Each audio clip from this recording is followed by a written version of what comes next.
ce qui est mon déchet et ton intrant, ce qui est ton intrant et mon déchet. Si on faisait un truc tous les deux. Et moi, ça m'intéresserait de faire des rencontres, que je dis, avec des hippies permaculteurs dégénérés, avec des chimistes intégristes. Et on s'en fout en fait de nos choix. Ce qui est important, c'est de comprendre pourquoi on fait ces choix. Les États généraux des agricultures alternatives, c'est la 4e édition. Ça fait déjà 4 ans qu'on est là.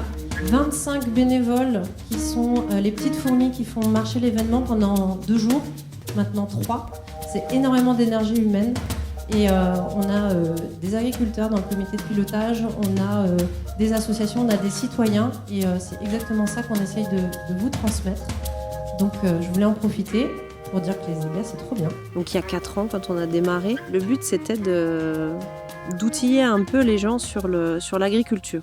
Et cette année, j'ai fait le choix de participer au comité de pilotage de l'organisation des EGA. Je suis très contente de mettre ma petite pierre à l'édifice collectif de cette manifestation qui a été imaginée à la base pour permettre aux agricultures de communiquer. C'était vraiment une motivation citoyenne de comprendre un peu mieux les enjeux de l'agriculture sur mon territoire. Et j'ai envie de dire que c'est un succès parce que j'ai l'impression que ça fait 4 ans que je suis en formation, que j'ai capté énormément de choses. L'idée, c'est de travailler à partir des forces, de préférer se concentrer sur nos points de convergence plutôt que de passer notre vie à se concentrer sur nos divergences et oublier qu'en fait on converge à plus de 80% les uns avec les autres parce qu'on est mine de rien tous agriculteurs et donc tous un peu dans le même panier et puis pouvoir manger chacun à sa faim mais avec une alimentation choisie. Malheureusement c'est aussi une question quotidienne pour les agriculteurs vu du peu de revenus qu'on a. Il n'y a pas de raison de scinder la société sur ces questions-là et qu'il faut qu'on arrive à s'en saisir collectivement. Moi, j'ai l'impression que ce qui ressort aussi, c'est la volonté de garder ça animé, que ça fasse émerger des groupes de travail, de pouvoir avoir le temps de monter et d'animer ces groupes de travail, et aussi de créer des outils.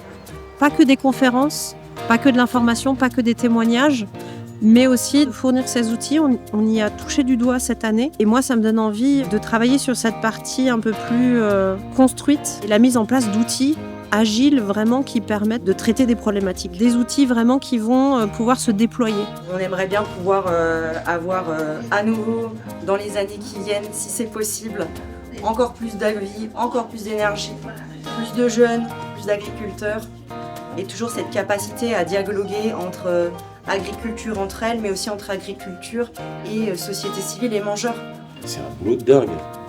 Donc pour le moment, de ce que j'en vois, tout le monde ici est rassemblé pour organiser 3 jours de rencontres, de débats, et qui sont en 4 ans, je trouve, assez phénoménales dans l'idée d'avoir permis des convergences, des relais, des liens, etc. Et surtout de réfléchir ensemble. Bon.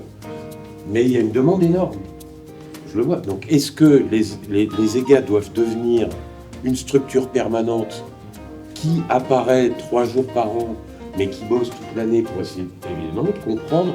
Il y a une nécessité d'action permanente pour cet événement qui dure 3 jours. Il manque quelque chose qui reste ouvert en permanence pour continuer d'animer ça, pour qu'on puisse à la fois faire le bilan et commencer à bosser sur l'événement d'après. Donc ça, c'est l'étape que j'aimerais bien voir passer pour l'avenir.